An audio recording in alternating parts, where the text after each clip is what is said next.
नमस्कार, माता श्री नर्मदे हर। अभी हम आए हैं श्री क्षेत्र ओंकारेश्वर ज्योतिर्लिंग में और यहाँ पे हम आए हैं रंजीत भैया से मिलने। रंजीत भैया वर्मा ये यहाँ पे काफ़ी सालों से रह रहे हैं, दुकान चलाते हैं और दुकान के साथ साथ एक बहुत बहुत पहले वो चला रहे हैं, वो है नर्मदा बचाओ जीवन बचेगा, जिसका टैगलाइन है ऐसा। ये आंदोलन चला रहे हैं, होली माँ नर्मदा इनका पेज है। महाराज जी नर्मदे हर। आप एग्जैक्टली यहाँ पे क्या कर रहे हैं हमें बता सकते हैं? हमारी संस्था है मातृ रक्षा सेवा संगठन ओंकारेश्वर के नाम से जी। हम विगत 13 वर्षों से मां नर्मदा संरक्षण संवर्धन पर कार्य करते हैं जी। निस्वार्थ भाव से करीब 50 कार्यकर्ता यहाँ पे जी समय समय पर भैया के तटों पर स्वच्छता अभियान चलाते हैं। जी। इसमें अभी तक हमारे द्वारा करीब 1000 टन से भी ज़्यादा कचरा भैया से निकाला जा चुका है। 1000 टन? बाप रे। बिना किसी सहायता के हाँ। या किसी से फंड लेके, ऐसा कुछ नहीं। ये स्वयं चल हम रहा है? स्वयं सेवक हैं और स्वयं सेवा से ये कार्य करते हैं। ये कचरे में क्या क्या स्वरूप का कचरा आता है? इसमें बहुत सारी चीज़ें हैं, प्लास्टिक की बोतल्स है, कांच की बोतल्स हैं, उसके साथ कपड़े निकलते हैं, प्लास्टिक सबसे ज़्यादा निकलता है। रबर भी होता है, चप्पल है, रबड़ है, जूते हैं, डाइपर है, बहुत सारी डाइपर भी? दारू हाँ। की बोतलें हैं। आजकल तो बियर के कैन भी दिखते हैं। बियर के कैन जो एल्यूमिनियम के होते हैं ना, हाँ। वो सब चीज़ें वहाँ, मतलब ऐसी कोई सामग्री नहीं है जो मैया में से निकलती नहीं। और मानवीय मलमूत्र भी जाता है। सब कुछ मैया से निकालना पड़ता है। तो वो सब चीज़ें देखकर मन दुखी होता है। तो और ये जो समस्या है ये यहाँ की नहीं है जी, संपूर्ण नर्मदा खंड की है। बिल्कुल बिल्कुल। तो आपने यहाँ पे एक्शन लिया हुआ है ना, आप ये लोगों से प्रतिज्ञा कराते हैं, उसके बारे में बताइए। हाँ, हमारे द्वारा ब्रह्मपुरी घाट पर माँ नर्मदा की महाआरती होती है जी। महाआरती जो होती है, हमारा उद्देश्य मैया की पूजा से ज़्यादा मैया की स्वच्छता है। बराबर। तो हम लोग नर्मदा मैया की आरती के दौरान लोगों को नर्मदा जी के साथ साथ भारत की समस्त नदियों की स्वच्छता का संकल्प भी दिलाते हैं। अच्छा। जिसमें अभी तक लाखों लोगों को जागरूक कर चुके हैं। जी। और ये जो है परिक्रमा वासियों के सेवार्थ कार्यों हेतु हाँ। ये मां नर्मदा पथ परिक्रमा के लिए प्रमाण ये पत्र, प्रमाण पत्र जो है निःशुल्क व्यवस्था की गई है। उनसे भी संकल्प कराते हैं। उनसे भी संकल्प कराकर पीछे ये नियमावली लिखी हुई है, हाँ। जिसके माध्यम से लोग जागरूक हो और मैया के किनारे पर किसी प्रकार से दूषित सामग्री गंदगी ना करें हाँ। और इन नियमों का पालन करें। और ये सारी सुविधाएं जो है हमारी तरफ से निःशुल्क की गई है।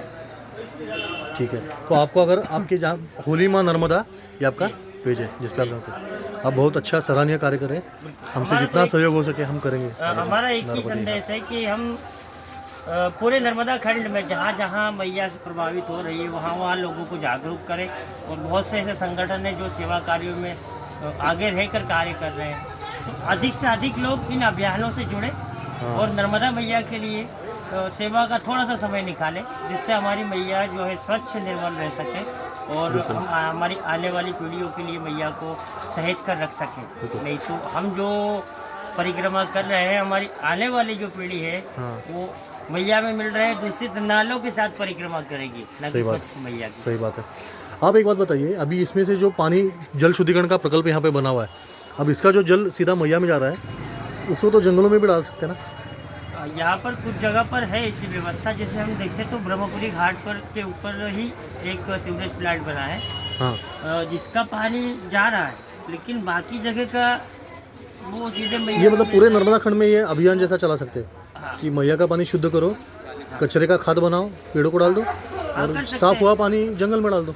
हाँ ना भैया, मैया खेती में डालो। दूषित होने से भी बचेगी। बिल्कुल। दूसरा, उस पानी का सही उपयोग जो हम पेड़ पौधों में डालेंगे, सही बात। तो वो पेड़ पौधों को अच्छी ग्रोथ मिलेगी। कहीं ना कहीं हम पर्यावरण के लिए भी एक अच्छा कार्य कर रहे हैं। इधर मैया भी स्वच्छ रहेगी और दोनों तरफ से हमारा फायदा है। बिल्कुल।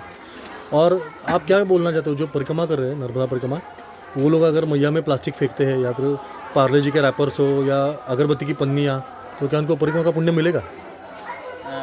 जहाँ तक मैं मेरा मानना बताऊँ कि हम जिस नदी की परिक्रमा कर रहे हैं जी, उस परिक्रमा मतलब वो देवी शक्ति है जी। हम तो पेड़ डालना भी निषेध समझते हैं मैया के अंदर। हाँ। क्योंकि जिसका पूजन कर रहे हैं उसी में पेड़ डाल रहे हैं। हाँ। तो वो भी तो फिर उसके अंदर इस तरीके की जो है प्लास्टिक है, ये सब चीजें डालना, जो हम घर में भी नहीं शैम्पू से फेंकते। स्नान करना, मेरे हिसाब से ये गलत है। और हम जो परिक्रमा करेंगे तो मेरा मानना है उस परिक्रमा का पुण्य हमें अच्छा, नहीं तो परिक्रमा में हो या कभी भी हो, साबुन या शैम्पू या कपड़े धोने के लिए साबुन का प्रयोग पूरा वर्जित होना चाहिए। मैं क्या बोला कि हम उसे देवी शक्ति मानते हैं। हाँ। हम हमारे धर्म में हाँ नदियों, पेड़ों, पर्वतों को पूजा जाता है।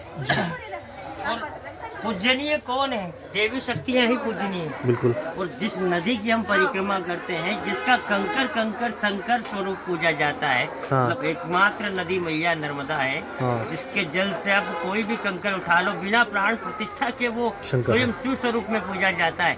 हम एक नॉर्मली शिवलिंग लेंगे तो जिसकी प्राण प्रतिष्ठा करानी पड़ती है, उसके लिए बहुत सारे अनुष्ठान कराने पड़ते हैं। बिल्कुल। लेकिन मैया के जल से निकला हुआ कंकर स्वयं ही सिद्ध है।